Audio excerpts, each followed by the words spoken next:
Hello there everybody and welcome back to Movie Squirm. Today I'm going to be reviewing the 1995 film Seven, and this is directed by David Fincher and stars Brad Pitt and Morgan Freeman. When two detectives, David Mills and William Somerset, try to track down a serial killer, they quickly realise that the unknown assailant is murdering people based on the 7 deadly sins. Man, what a classic Seven really is, and they have just released for its 30th anniversary, a new 4K restoration and stuff, which I'm probably going to have to pick up soon. But my local cinema decided to show this for its anniversary, and when I seen it, I did not hesitate. I wanted to rewatch this for a while anyway, and man, I am so glad I went to see this on the big screen. And just a heads up guys, there will be spoilers in this video. I'm going to be talking about the ending and everything, and I just want to give you a heads up, because if you have not seen Seven, do not go into this movie knowing the ending, because I actually knew the ending when I went into it, and I kind of really wish I didn't know that, but oh well, that can't be reversed now, but I'm just letting you guys know for a heads up. Now, what I love about Seven, first off, is the whole mood of this city that we take place in. It's never actually named where this city is, but my first thoughts were, that's got to be New York. And I did find out later on that writer Andrew Kevin Walker inspired the script when he was living in New York when crime was on the rise there. And I just feel like this is a city that is in turmoil, and it just feels like something dangerous and crime-ridden is around every single corner. And that's one of the main things that makes this story work so well, I feel. Morgan Freeman's character, Somerset, is always talking about how much bad he's seen in this city over the years, and he's kind of just used to it now because he has no faith in humanity left, really. Gwyneth Paltrow's character, who's Mills's wife, she just can't get used to this damn place. She hates it here. You know, even the apartment they're living in has a train that shakes it and stuff. I mean, it's just not a city for her to bring up a new baby that she's pregnant with, and, you know, she's worrying about that. And John Doe's character later on even refers to how much bad he's just seen in this horrible, grimy, gritty, dirty city. And that is probably the trigger for what he goes on to do in this film. And added to all this throughout the movie is a score that just really gets under your skin. I mean, it's played about every other scene throughout the movie, but it just gives off this real dark atmosphere, and it's so welcome for the film. It just makes it flow beautifully, which is countering how horrible and depressing this place is, but it all just works so well. And it's always played as well when we get to certain crime scenes or uncover dead bodies, and man, it just amps up, and you're just like, holy shit, I am so invested in this film. It's also constantly raining in this city, which really just gives off that whole vibe of sadness now, doesn't it?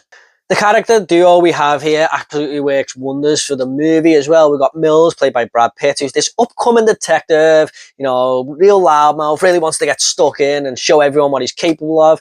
And we've got William Somerset, who is the opposite end of the spectrum, really, who's seen it all. He's seen people like Mills come and go, and he just can't be arsed with them, really. But as the movie goes on, I really like the connection we have with these two characters, how they have to work together to find out who this character is who's committing these 7 deadly sins. I really like it when Fincher just gives these two characters little breathing space scenes, but it still makes them connect even more. Like, there's one moment where they are in a bar and they're kind of talking about the crime, but also getting to know each other a little bit more. Or there's a scene where they've got to sit together and wait for some fingerprints to come through, and they're kind of just talking once again. Also, Mills's wife invites Somerset over for dinner at one point, and they get to know each other again. All these little scenes just to connect the two characters even more. And I love the duo we have at hand here. By the end of the movie, you know, they've really gone through something.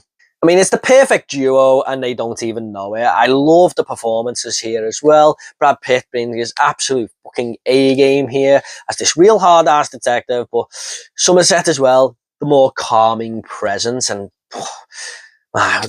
Morgan Freeman is just wonderful in this movie. I love how he is a calming presence in this film, because he puts you at ease as well when you just see Mills fly off the handle, and he's always trying to keep him in line. You know, they are really the two opposites, but they just work so well together. That doesn't say that Somerset doesn't let things get to him, no. I mean, I noticed this even more on this rewatch, but that scene where he can't sleep and he gets out of bed and starts throwing his switchblade at the dartboard, I understood that scene a hell of a lot more this time, because he's trying to remain calm on the front in his job, you know, in front of the chief and everything, in front of Mills, because he's the hard-ass detective he's been there and done it. So he's got to put a front on, really. But when he's getting up in the middle of the night and throwing a knife at the dartboard, I mean, you just know that is him releasing the tension, because this crime that he's trying to get to is really getting to him now, after all he's seen over the years as well. And that will let him remain calm when he goes to work the next day, basically. But yeah, it's not all as it seems on the front. It really is eating away at him. The crime scenes they discover as well are just always interesting. You know, the way John Doe is killing these victims, I mean, you're just like, holy shit, this guy is a complete psychopath. But as the movie goes on, we learn that he's actually pretty smart, and he is leading our detectives to the next crime. He actually wants them to find out what comes after greed or gluttony. He wants them to find the next crime scene. He's leaving these little snippets around for them to discover the next location and stuff. And it really does just get you fully invested, and you're dying to know who this character is, why he's doing it, and basically what the next crime scene's going to look at, as sick as that sounds. Can I just say that one scene as well where he forces this guy to put like a knife dildo on and have sex with that prostitute? I didn't need to see that. That was just described on the movie, and you can just fully imagine in your head how painful that must have been. I mean, holy shit.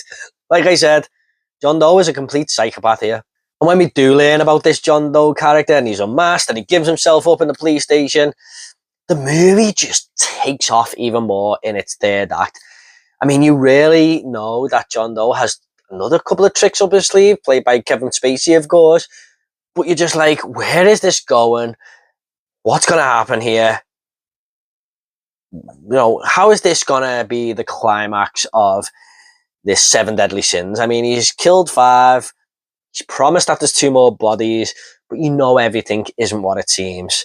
Is he really going to lead them to 2 more bodies, or are these 2 detectives really in danger now? No big surprise. Detective! You're looking for me. Now, John Doe keeps saying to Mills that something truly amazing is about to happen, and he's going to be remembered after this. And then we hear Arlie Ermey's character also say that he's 2 kills away from his masterpiece. Why would he hand himself in? And when these characters are saying this dialogue, it just shows how confident Walker is with his writing. I mean, he's promising us this and that, but he knows he's got a great ending in that script, and my God, is it. But I just love the confidence, not too cocky or anything, the confidence in the writing to basically promise us as a viewer that something really is coming with this climax. But my God, doesn't Fincher just make it work so well on screen? These characters traveling to this outback sort of desert type location to find these next 2 bodies while they're just conversing in dialogue as they go there. The score is amping up. I mean, the amount of tension in this third act is unbelievable. It's like one of the best tension film moments in movie history, and Fincher just makes it work wonderfully on screen. But I was in the cinema seat knowing the ending, and I was still on the edge of it. I was just like, holy shit. Everything just works so well together to make this third act one of the most memorable endings in movie history. I mean, I kind of wish I could transport myself to 1995 and not know the ending of this film, because I can't even imagine how much I would have been anticipating what was to come. I mean, that ending, my God, it truly is horrific. It just shows how much of a psychopath John Doe actually is. You know, Mills's wife's head in a box there, which is all the more upsetting because Gwyneth Paltrow is such a wonderful, nice, innocent character in this movie. And it just makes that ending all the more shocking now, doesn't it? But it truly is what the writer, Walker, the promised here. Ollie Amy's character said it. It's his masterpiece, and my God, it is. When Mills becomes Raph, he's completed his masterpiece, and my God, it just is so well written, this movie. It's all come together perfectly. And Mills says, you're a movie of the week, you're a t-shirt, nothing more. But no, he isn't. He will be remembered after this for many, many years to come by people who absolutely can't believe what they are seeing when they hear about this despicable crime that John Doe actually did. And he pulled it off. What's in the box? What's in the fucking box? Bit of a side note here as well, but I just think it's weird that Somerset actually seeing probably the most despicable thing he could ever see in his career on like his final day of being a detective. And it's weird that him and Kevin Spacey, John Doe, both agree in the car that the world is a pretty depraved and shitty place, but it was actually John Doe that made him see that even more, after them both agreeing on it. Look, I have one or two little nitpicks with this movie, and I do mean nitpicks. This does not ruin the film or anything like that, but I just gotta say them. My biggest gripe about this movie is the library scene where Morgan Freeman goes to learn about the 7 deadly sins, and it's playing the classical music as he's just reading a load of books. And for me, it does slow the pacing of an almost perfectly paced movie down a little bit there, just for them 2 minutes. I mean, it's a long scene that doesn't need to be that long. And when I walked out the cinema, I said to my friend, that's the only thing I don't like about it. And he went, I know, I didn't like that scene either. So maybe it's not just me. And maybe people think I'm being too harsh there, but I have never, ever liked that scene. This might be more of a plot hole as well than a negative, but at the end of the movie, John Doe says to Mills, she begged me for her life and the life of the baby inside of her. Now, doesn't that technically make it 8 kills? I mean, you got the 5, then you got Gwyneth Paltrow's character, then you got John Doe, but then the baby. That makes it 8. I don't know. He makes it very, very clear that she begged for the life of the baby inside of her. That's his words. So yeah. Is it 7 or 8? This might be more of a personal note, but on this restoration, when Kevin Spacey's character gives himself up at the police station, I remember the score being right in the middle of that scene and amping up as Mills runs to him to arrest him. And it seemed to be taken out of the movie on this restoration. I really wish David Fincher hadn't have done that, because I think that makes that scene so much more wonderful. Maybe it was just my cinema and I was mishearing things. I don't know, but I'm pretty sure that I didn't hear anything. And I went back and watched it on YouTube, and that score is actually in there. So I really wish Fincher didn't mess about with this. However, guys, this movie hasn't aged a day. It's got perfect acting, perfect directing, perfect writing. It's just one of the greatest films ever made. And you know what? I might not see a better movie at the cinema all year, which is crazy to say because this is 30 years old now. Just felt like it came out yesterday. I'm just going to go ahead and rate this movie now. I'm going to give 7 a 9.5 out of 10. Simply one of the greatest crime thrillers of all time. Okay, guys, at the end of these reviews, I always like to leave a little fun fact. Now, a fun fact for 7 is that the booth where William Somerset and Gwyneth Paltrow's character meet for a coffee is the exact same coffee shop as Ethan Hawke and Denzel Washington meeting in Training Day. In fact, it's just a booth next to that one, and it's called the Quality Coffee Shop in LA. Okay, guys, hope you all enjoyed this review. What are your thoughts on 7? Please leave them in the comments down below, and I highly suggest that you check out this new 4K restoration if you can get your hands on it. Absolutely wonderful movie. Thanks so much, guys. If horror is your sort of thing, although this is technically a thriller film, please give this video a like and subscribe to this channel. It really helped me out. Thanks so much, guys. You take care, and I'll see you all in the next video.